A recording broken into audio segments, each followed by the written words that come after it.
In this final Inkscape lesson, I'll use gradients and blend modes to give the axe a nicer finish. You can go a long way with the use of gradients to simulate a more complex lighting. You could even use the mesh gradient and technically you could achieve any rendering type.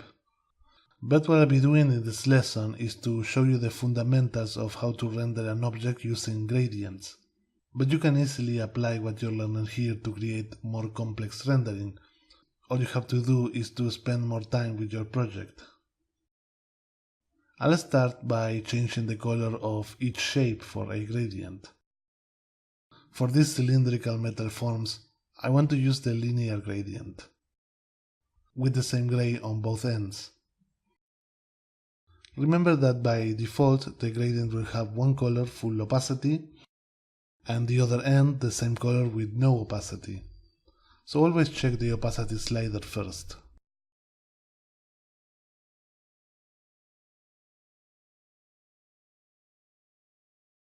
And then I want to add a new color in the middle by double clicking with the gradient tool selected and give it a slightly higher value gray to imply the light reflecting on the metal. Of course I'm using the HSL mode, so it's easier to move the value up with the L slider.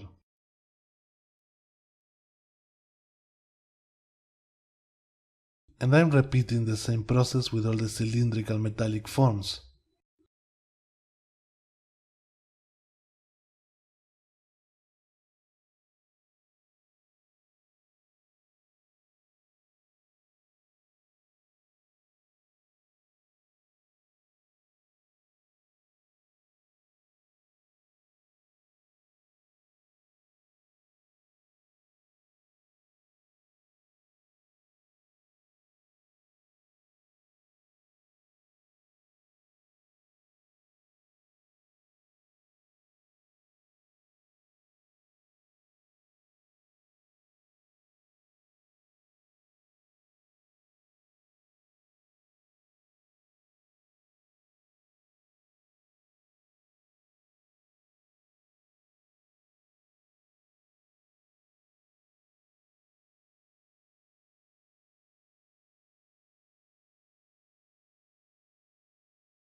I'm doing the same with the wood.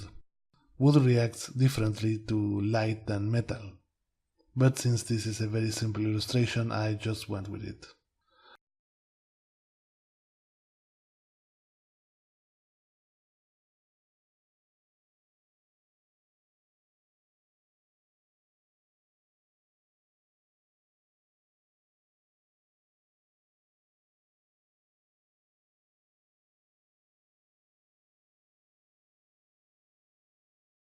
I'm trying to make the spike shape on top a bit more interesting by giving it a gradient.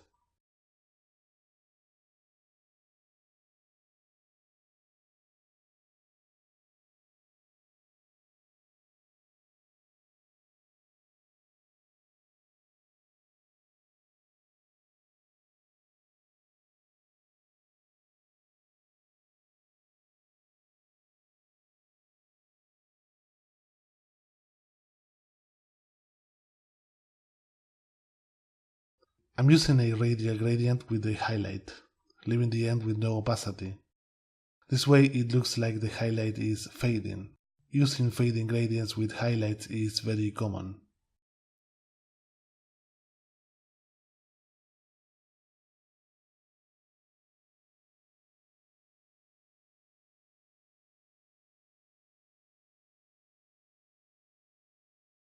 Now for the cloth. Since the cloth is meant to be a more organic shape and not a fully cylindrical form, I decided to use a radial gradient. The same trick applies, the same color but making the center of a higher value than the borders.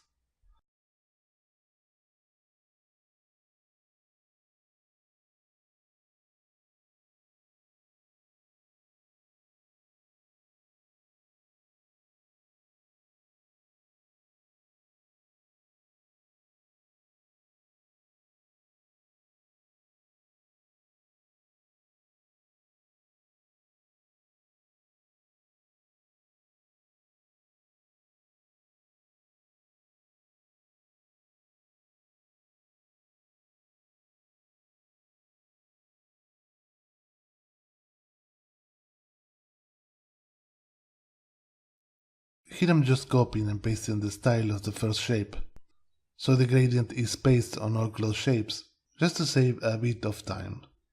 But the funny thing is that when you paste the style of a gradient, the gradient stays put in the place it originally was.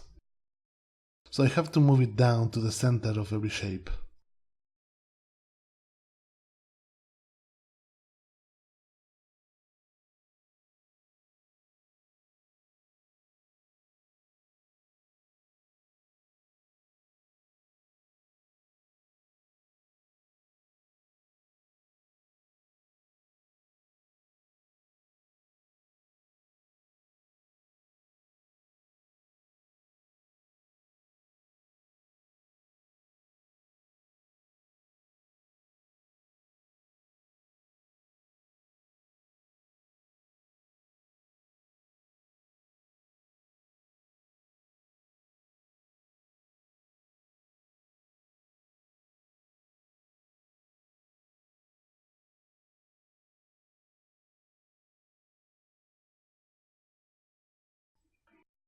And now, because it looks too mechanical, I'm just going in and changing a bit the position of the gradients of a few of the closed shapes.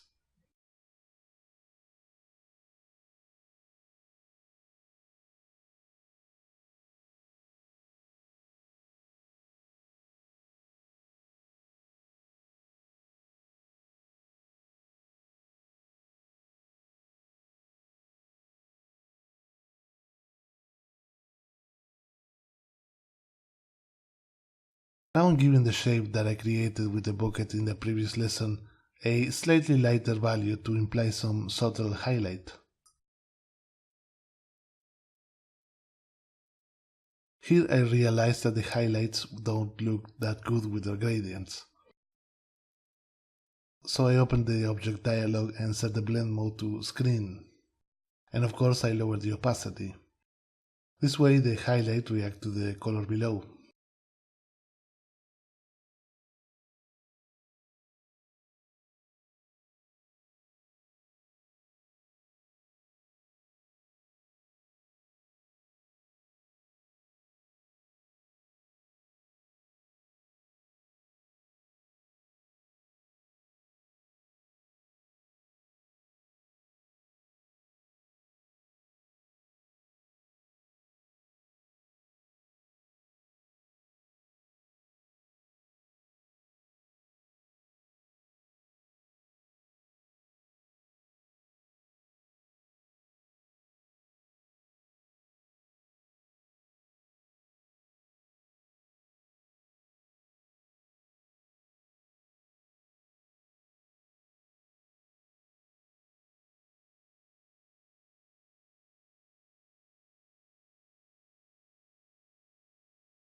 Here I'm adding a gradient that goes to a slightly lower value color, to all flat surfaces, to add a bit of color variation, just like I did with the spike on top. And I'll be repeating this with all the flat areas, being very subtle with the color change.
Even the indented shapes like this moon symbol get a subtle gradient.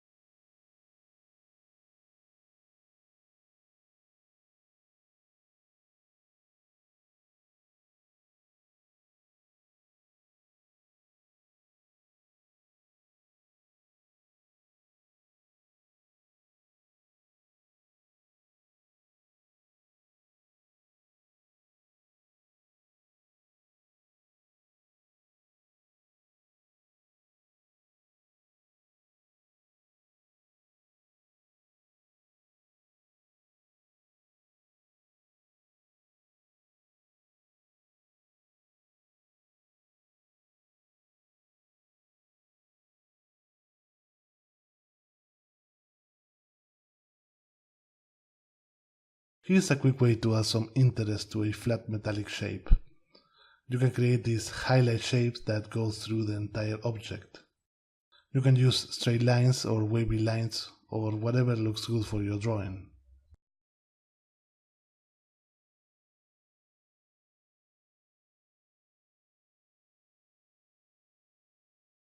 Then you obviously clip it.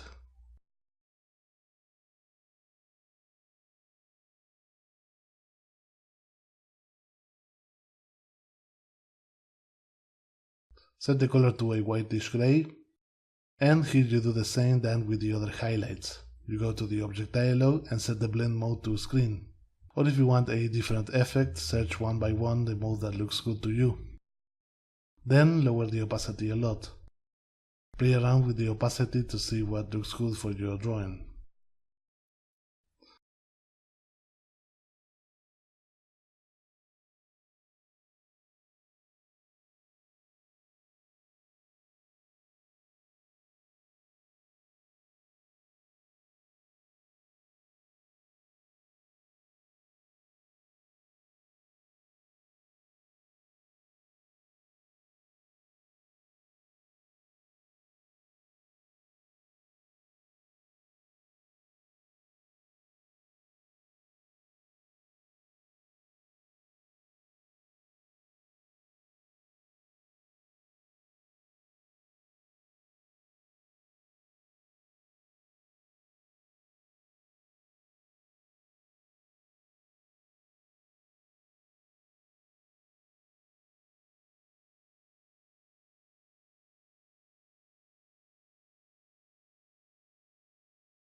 Adjusting the color of the shadows.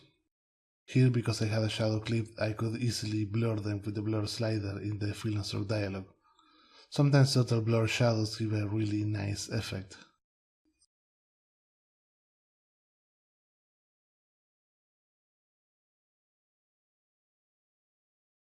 Okay, so here is it, the final axe.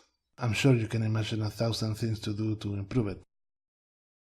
Try changing the silhouette, adding more spikes, or using a difference to carve sections in the blade. Maybe chipping the edge to make it look like it's an old and shaded weapon. Maybe you can use the mesh gradient to create a more realistic clothes material. Or maybe add some texture to make the wood handle more realistic.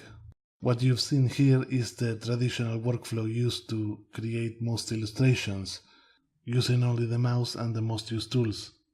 I hope that now you have the knowledge of how to apply all those tools and options you saw to a real-life illustration. Your next step should be to practice what you learned here. Try to copy the work of other artists using nothing but Inkscape. Doesn't matter if the work was done using vectors or not. This way you get a feeling of the power and limits of Inkscape and vector illustration.